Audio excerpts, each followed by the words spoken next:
देख रहे हैं जनादेश और मैं हूं खुशबू सिंह। खबर शुरू करने से पहले एक नजर आज की हेडलाइंस पर। मणिपुर में जारी हिंसा के बीच इंटरनेट पर प्रतिबंध 10 जून तक बढ़ाया गया समय। उड़ीसा ट्रेन हादसे में 101 शवों की अभी तक कोई पहचान नहीं। मध्य प्रदेश में सॉफ्ट हिंदुत्व और राम के नाम का सहारा लेने में जुटी कांग्रेस, क्या बीजेपी को दे पाएगी मात?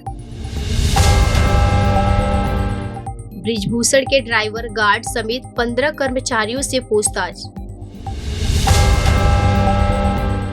अमृतसर स्वर्ण मंदिर में लहराए गए भिंडवाड़ा के पोस्टर। बाबा बागेश्वर पर तेज प्रताप यादव का बड़ा हमला।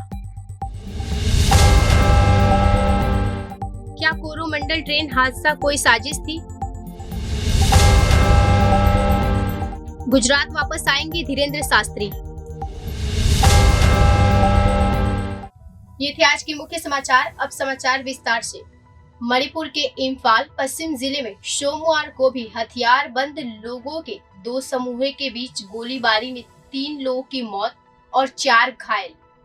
मणिपुर सरकार ने हिंसा प्रभावित राज्य में शांति और सार्वजनिक व्यवस्था की गड़बड़ी को रोकने के प्रयास में इंटरनेट और डेटा सेवाओं पर प्रतिबंध को तत्काल प्रभाव से 5 दिनों के लिए और बढ़ा दिया है।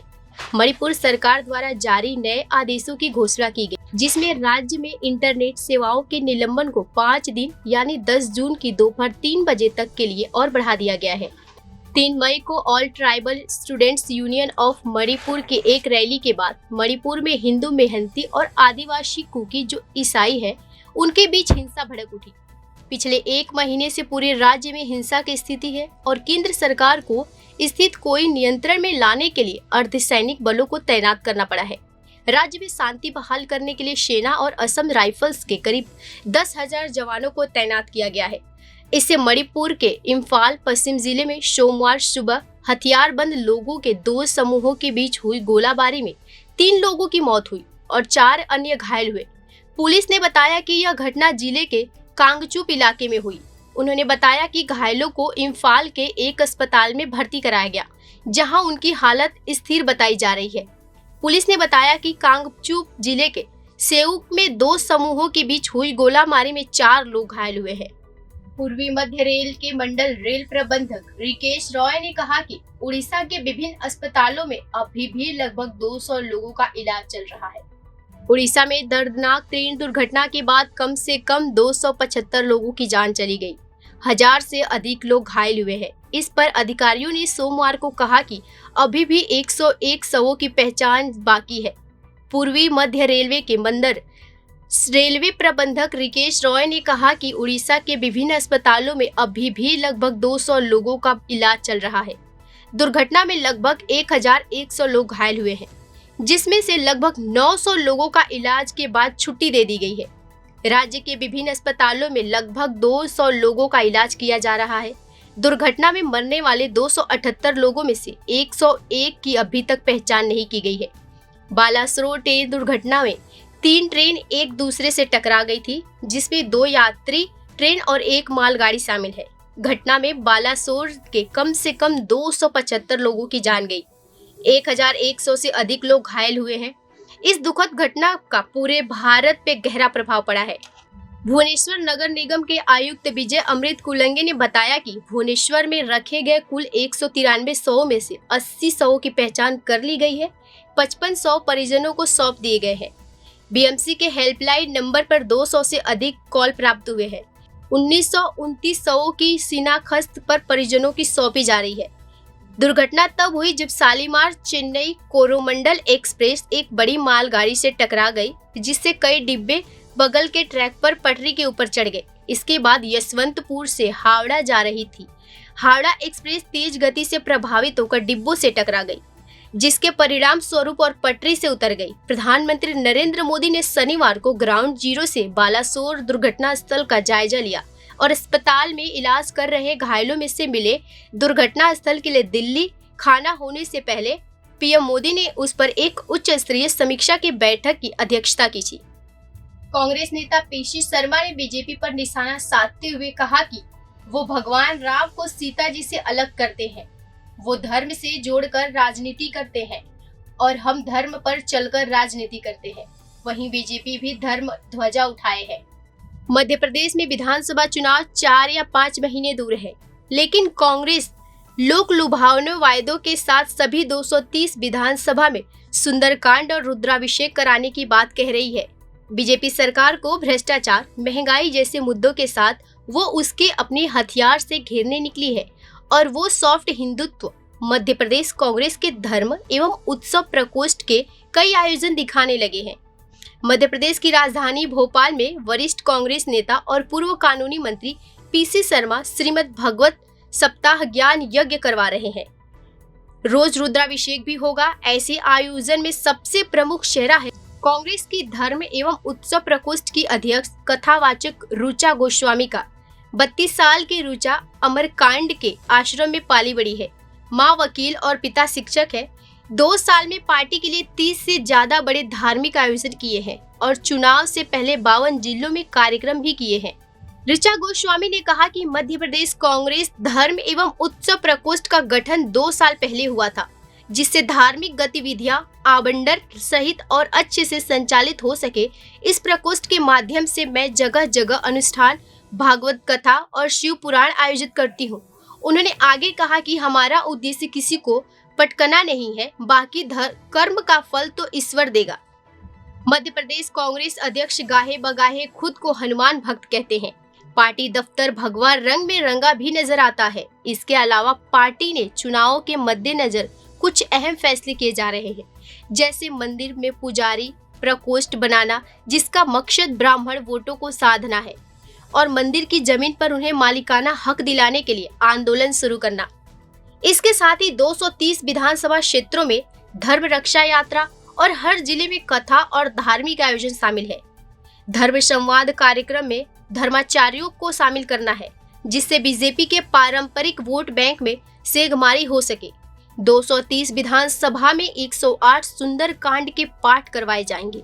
हालांकि चुनाव और धर्म के सवाल पर कांग्रेस कहती है वो लगभग राम के रास्ते पर चलते हैं और बीजेपी धर्म की राजनीति पर। कांग्रेस नेता पीसी शर्मा ने बीजेपी पर निशाना साधते हुए कहा कि वो भगवान राम को सीता जी से अलग करते हैं। उन्होंने कहा कि हम बोलते हैं जय सिया राम और वो धर्म से जोड़कर राजनीति करते हैं और हम धर्म पे चलकर राजनीति करते हैं। उन्होंने आगे कहा कि चाहे भगवान कृष्ण हो, भगवान राम हो या हनुमान जी हो, ये सब न्याय के देवता है। जैसे न्याय हिमाचल, कर्नाटक में किया गया है, वैसा न्याय मध्य प्रदेश में भी करेंगे। दिल्ली पुलिस सोमवार देर रात भारतीय कुश्ती संघ के अध्यक्ष बृजभूषण शरण सिंह के लखनऊ और गोंडा स्थित घरों पर पहुंची। पुलिस ने बृजभूषण के 15 कर्मचारियों से पूछताछ की। इसमें ड्राइवर, सुरक्षा कर्मी, माली, नौकर भी शामिल है। दिल्ली से आई टीम में 5 पुलिसकर्मी थे। लखनऊ में 3 कर्मचारियों से पूछताछ के बाद टीम गोंडा के बिश्नोहपुर स्थित घर गई। यहाँ करीब 1.5 घंटे तक 12 कर्मचारियों से सवाल जवाब किए, उनका नाम पता नोट किया, बृजभूषण की वर्किंग और व्यवहार को लेकर पूछताछ किए। बयान दर्ज करने के बाद टीम रात 11:30 बजे दिल्ली रवाना हुई। बृजभूषण शरण सिंह ने बताया कि दिल्ली पुलिस ने हमसे कोई पूछताछ नहीं की, क्योंकि पुलिस 2 बार पहले ही 5-6 घंटे दिल्ली में पूछताछ कर चुकी थी। हमारे यहाँ काम कर रहे ड्राइवर, नौकर के बयान दर्ज किए हैं। साक्षी मलिक, बजरंग पुनिया और विनेश फोगाट सोमवार को अपनी नौकरी पर लौट आए। तीनों रेलवे में नौकरी करते हैं। रेलवे पब्लिक रिलेशन के डायरेक्टर जनरल योगेश बजिजा ने बताया कि तीनों सोमवार को ड्यूटी ज्वाइन कर लिए हैं। साक्षी ने आंदोलन वापस लेने की खबरों को खारिज कर दिया। उन्होंने कहा कि सत्याग्रह चलता रहेगा। उधर विनेश और बजरंग पुनिया बोले, अगर नौकरी आंदोलन में बाधा बनी तो उसे 10 सेकंड में छोड़ देंगे। बताया जा रहा है कि यौन शोषण का आरोप लगाने वाले नाबालिग रेसलर अपने बयान से पलट गई है। दावे के मुताबिक नाबालिग ने दिल्ली के कन्नट प्लेस पुलिस थाने में बयान दिए थे। इसके बाद उसे पटियाला हाउस कोर्ट ले जाया गया, वहां उसने बयान वापस ले लिया। ऑपरेशन ब्लू स्टार की 39वीं बरसी को देखते हुए श्री हरमंदिर साहिब के आसपास और उस तरफ जाने वाले सभी रास्तों पर भी पुलिस ने सुरक्षा व्यवस्था को चौकाबंद कर दिया है। इसके साथ ही शहर भर में कई जगहों पर कमांडो भी तैनात किए गए हैं। अमृतसर आज से 39 वर्ष पहले पंजाब के अमृतसर के स्वर्ण मंदिर में ऑपरेशन ब्लू स्टार किया था। इस ऑपरेशन में खालिस्तानी समर्थक भिंडरावाला को मार गिराया गया।